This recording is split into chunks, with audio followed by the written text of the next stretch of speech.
Olá, meu caro e minha cara. O tema que vou tratar com vocês hoje está relacionado ao resumo submetido ao Congresso Científico do Unifeg, cujo tema é Direito Penal do Amigo, uma discussão acerca do grau das penas aplicadas ao crime de colarinho branco.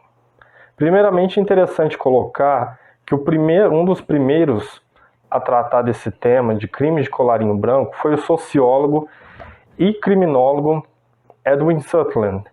Ele, especialmente no seu livro Crimes de Colarinho Branco, ele trata de forma bem sistematizada como que alguns crimes de colarinho branco acabam nem ao menos sendo criminalizados ou mesmo têm a mesma pena do que os crimes de colarinho azul.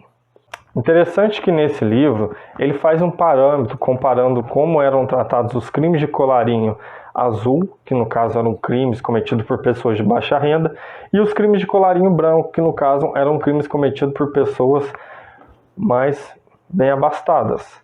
E o que a conclusão que ele acaba chegando é que o criminoso de colarinho azul, ele acaba sendo penalizado de uma forma mais bruta do que o criminoso de colarinho branco.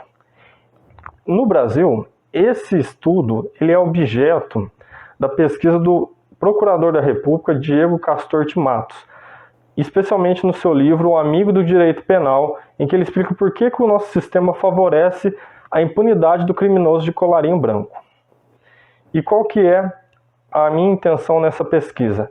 É demonstrar como que no nosso Estado brasileiro existem diversos crimes de colarinho branco que não são tratados da mesma forma que o criminoso de colarinho azul. Como exemplo, nós podemos colocar os crimes tributários, os crimes da lei de lavagem de dinheiro e os crimes da economia popular.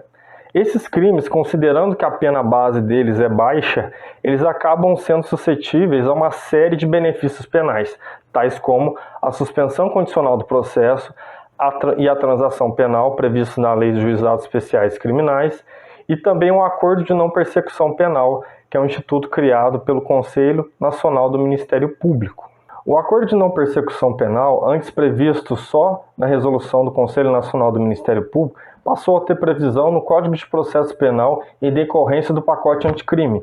E esse acordo de não persecução penal nada mais prevê do que a possibilidade de celebração de negócio jurídico de natureza extrajudicial para ser homologado no juízo competente. No caso, vai ser um acordo celebrado entre o Ministério Público e o autor do delito, em que ele vai confessar formal e circunstancialmente a prática do delito, sujeitando a certas condições não privativas de liberdade. Em troca do compromisso, o Ministério Público não vai prosseguir judicialmente com a persecução penal. E, posteriormente, depois que cumprida as condições do acordo de não persecução penal, será extinta a punibilidade do autor do fato delituoso. Além disso, também é interessante colocar que alguns crimes da nossa legislação, eles têm a pena base muito baixa comparados os crimes de colarinho branco com os crimes de colarinho azul. Por exemplo, o crime de peculato culposo simples tem a pena base de 2 anos. Já quando ele acontece na modalidade culposa, a pena base dele é de 3 meses. Agora, quando ele acontece mediante o erro de outrem, a pena base dele é 1 ano.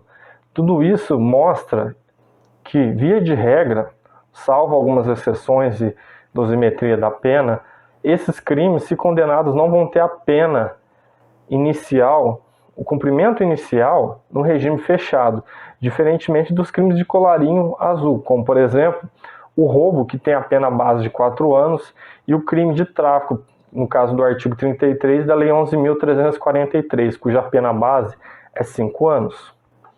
Interessante também que nos crimes da Lei 8.137, que é a lei que trata dos crimes tributários, os crimes previstos no artigo 1º, eles possuem a pena base de 12 anos, enquanto os crimes previstos no artigo 2º têm a pena base de 6 meses.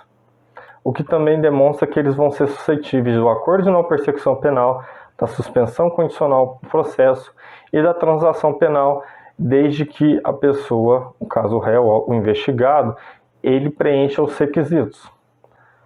Um ponto muito interessante é o parágrafo 4º do artigo 6º da Lei 13.254 de 2016, que é uma legislação relacionada à matéria tributária. Porque, via de regra, quando a pessoa não declara bem junto à Receita Federal, ela vai incidir uma infração administrativa e, com isso, ela vai ter uma multa. Entretanto, conforme prevê esse parágrafo 4º, caso a pessoa deposite 15% do valor do bem ou dos valores não declarados, ela não incorrerá na incidência de qualquer crime e também vai ocorrer a extinção da punibilidade da conduta, o que acaba sendo, a grosso modo, uma lavagem de dinheiro oficial. E tudo isso demonstra-se, comparado aos crimes de colarinho azul, que são os crimes de maior incidência, como, por exemplo, tráfico, roubo e furto, cujas penas base acabam, em alguns casos, sendo acima de 4 anos, em detrimento dos crimes de colarinho azul, cuja pena base acaba não sendo nem ao menos acima de 4 anos, mostra que o criminoso de colarinho branco ele acaba agindo mais como amigo do legislador do que um criminoso propriamente dito. Mas é isso, essa era a ideia que eu queria passar nesse congresso científico. Muito obrigado.